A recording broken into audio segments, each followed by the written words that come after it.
Hi అండి. ఈరోజు ఈ వీడియోలో కొన్ని టైలరింగ్ టిప్స్ అయితే షేర్ చేస్తాను. వీడియోని స్కిప్ చేయకుండా లాస్ట్ వరకు అయితే చూడండి. ఎప్పుడైనా మనకి ఆర్మ్ లూజ్ అనేది 7.5 క్రాస్ అయిపోయిందనుకోండి, ఖచ్చితంగా మనకి సైడ్‌కి జాయింట్లు పడతాయి. అంటే మనం తీసుకున్న పన్నా అనేది తక్కువుంటాయి. తక్కువని కాదు, శారీ పన్నా కన్నా లైనింగ్ పన్నా అనేది తక్కువుంటుంది. ఖచ్చితంగా అతుకులు పడతాయి. ఆ అతుకుల్ని కూడా ఫినిషింగ్ బాగా వచ్చేలా కూడా వేయొచ్చు. అది ఎలాగో చెప్తాను. ఇప్పుడు నేను హ్యాండ్స్ అన్నది జాయిన్ చేశానండి, లైనింగ్ క్లాత్ అంతా కూడాని. ఇప్పుడు నాకు సైడ్‌కి జాయింట్లు పడుతున్నాయి. దానికోసం నేను ఏం చేశానంటే 2 ఇంచెస్ పీసెస్ తీసుకున్నాను. ఒరిజినల్, లైనింగ్ తీసుకొని మనకి ఒరిజినల్ క్లాత్ పైన ఒరిజినల్ క్లాత్ వచ్చేటట్టు, అడుగు భాగంలో లైనింగ్ క్లాత్ ఉండేటట్టు చూసుకోవాలి. చూడండి, ఇప్పుడు చూపిస్తాను చూడండి. పైన ఒరిజినల్ క్లాత్ పెట్టాను. అడుగు భాగంలో లైనింగ్ క్లాత్ పెడతాను. అలా పెట్టడం వల్ల ఖర్చంతా కూడా మధ్యలో ఉంటుందనమాట. ఈ ఖర్చు అనేది మధ్యలో ఉండటం వల్ల మనకి ఫినిషింగ్ అనేది నీట్‌గా వస్తుంది. ఇలాగా ఫినిషింగ్ అనేది చాలా నీట్‌గా వస్తుంది. తర్వాత ఓపెన్ చేసేసుకుని మొత్తం కూడా టాప్ స్టిచ్ అనేది వేసేసుకోవాలి. ఇప్పుడు ఎగస్ట్రా ఉన్న క్లాత్‌ని మొత్తం కూడా నీట్‌గా కట్ చేసేద్దాం ఇలాగా. వీడియో నచ్చితే మాత్రం లైక్ చేయండి ఫ్రెండ్స్. మీరు మన ఛానల్ ఫస్ట్ టైం చూస్తే సబ్స్క్రైబ్ చేయండి. ఇప్పుడు హ్యాండ్ లూజ్ దగ్గర కరెక్ట్‌గా పెట్టేసుకుని ఆర్మ్ లూజ్ దగ్గర అడ్జస్ట్‌మెంట్ అనేది చేసుకోవాలన్నమాట. ఎక్కువ తక్కువ ఉంటే కట్ చేసేసుకుని ఇప్పుడు లైనింగ్ అనేది జాయిన్ చేసుకోవాలి. ఇలా చేయడం వల్ల మనకి ఉల్టా చూసినా, సీదా చూసినా కూడా ఎక్కడా కూడా ఖర్చు అనేది కనిపించదు. అదొక చిన్న పాయింట్ లాగా గుర్తుపెట్టుకోండి, టిప్ లాగా. ఆల్రెడీ ఇలాంటి చాలానే చూపించానండి.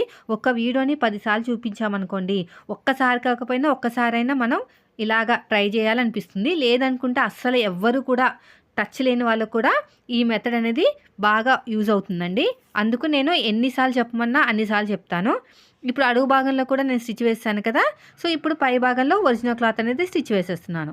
చాలా తక్కువ ఉందండి క్లాత్ అనేది, అయినా సరే ఇదే విధంగా నేను స్టిచ్ వేసుకుంటూ వెళ్ళిపోతున్నాను చూడండి. ఇప్పుడు ఎగస్ట్రా ఉన్న క్లాత్ని నీట్‌గా కట్ చేసుకుందాం. ఇక్కడ కూడా జాయిన్ చేసేసుకుందాం ఫస్ట్. ఇది వచ్చేసి మనకి ఒక మంచి టిప్ లాంటిదే. ఖర్చులు అనేవి బయటికి కనిపించదన్నమాట. ఇలా ఓపెన్ చేసేసుకుని మళ్ళీ ఇంకొక స్టిచ్ అనేది వేసేసుకోండి ఇలాగా.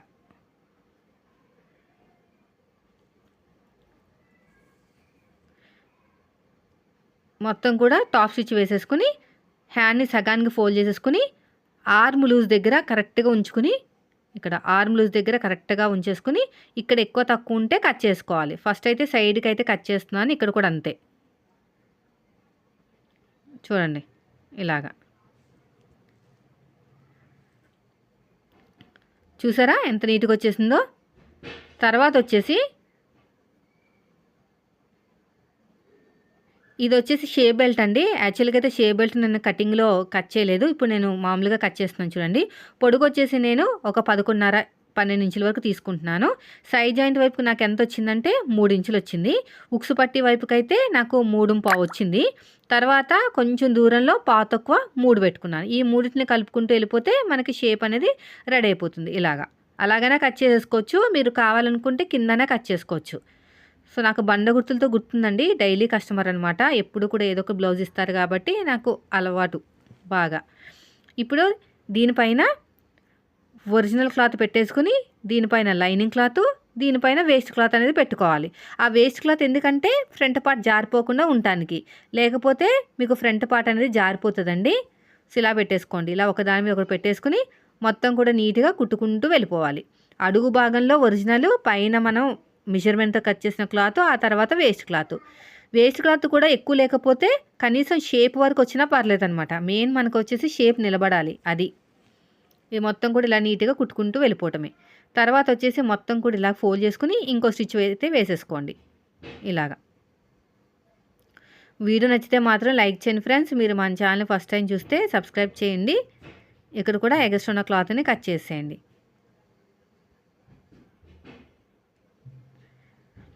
అంతే రెడీ అయిపోయింది కదా. రెండో క్లాత్ కూడా ఇదే మెథడ్ సేమ్. ఇప్పుడు వచ్చేసి ఏ షేప్ అయితే మనకి సైడ్ జాయింట్ వైపుకి వెళ్తుందో ఆ షేప్ పెట్టేసుకుని, ఫస్ట్ వచ్చేసి ఏ షేప్ అయితే మీకు ఉక్సు పట్టి, కాజా పట్టి వైపుకి వెళ్తుందో ఆ షేప్ పెట్టుకోండి. రెండోది వచ్చేసి ఏ షేప్ అయితే మీకు సైడ్ జాయింట్ వైపుకి వెళ్తుందో ఆ షేప్ పెట్టుకుంటే మీకు పర్ఫెక్ట్గా వస్తుంది.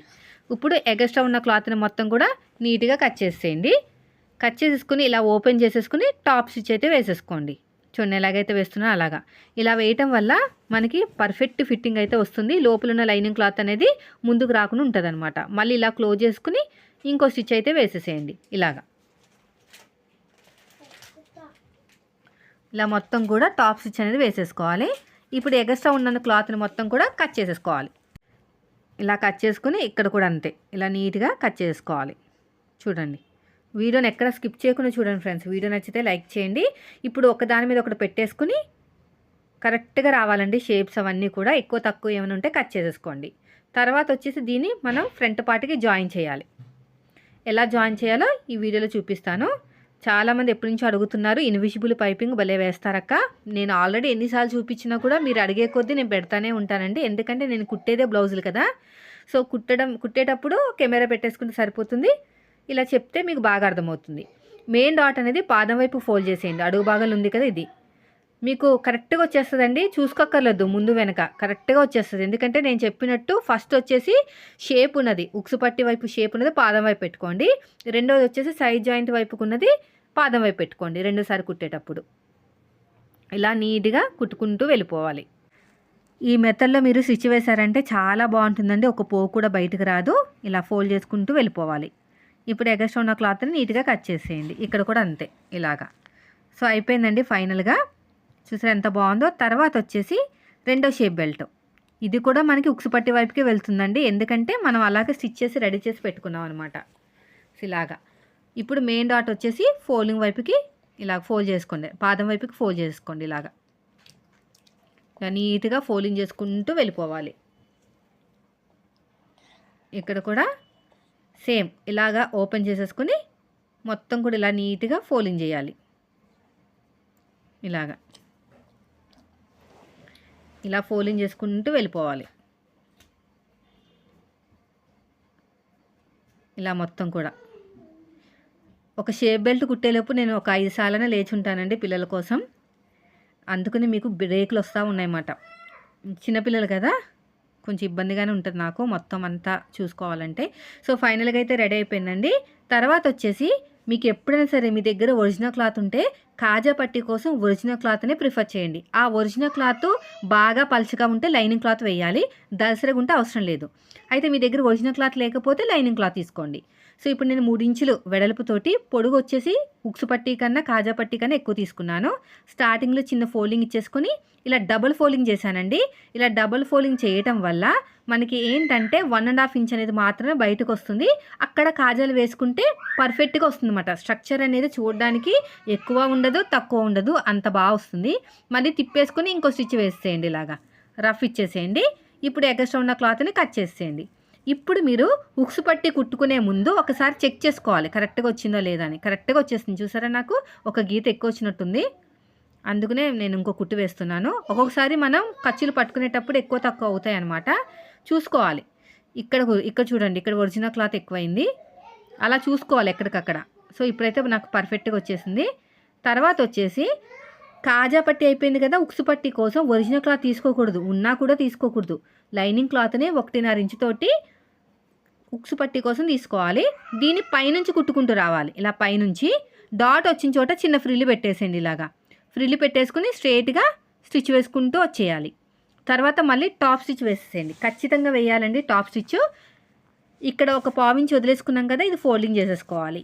ఫోల్డింగ్ చేసుకున్న తర్వాత మొత్తం కూడా ఈ 1.5 ఇంచ్ కూడా మొత్తం కూడా ఫోల్డింగ్లోకి వెళ్ళిపోవాలన్నమాట. అప్పుడు బయటికి ఏం కనిపించకూడదు, ఓన్లీ కాజా పట్టికి మాత్రమే బయట కనిపించాలి, ఉక్సు పట్టికి ఏం కనిపించకూడదు. సో ఇది కూడా అయిపోయిందండి. మళ్ళీ ఇంకోసారి చెక్ చేసుకుందాం ఉక్సు పట్టి కాజా పట్టి కరెక్ట్గా వచ్చినా లేవో. కరెక్ట్గా వస్తుంది చూడండి. ఇదండి ఈరోజు వీడియో. టిప్స్ నచ్చాయి కదా, నచ్చితే మాత్రం లైక్ చేయండి. Thank you for watching.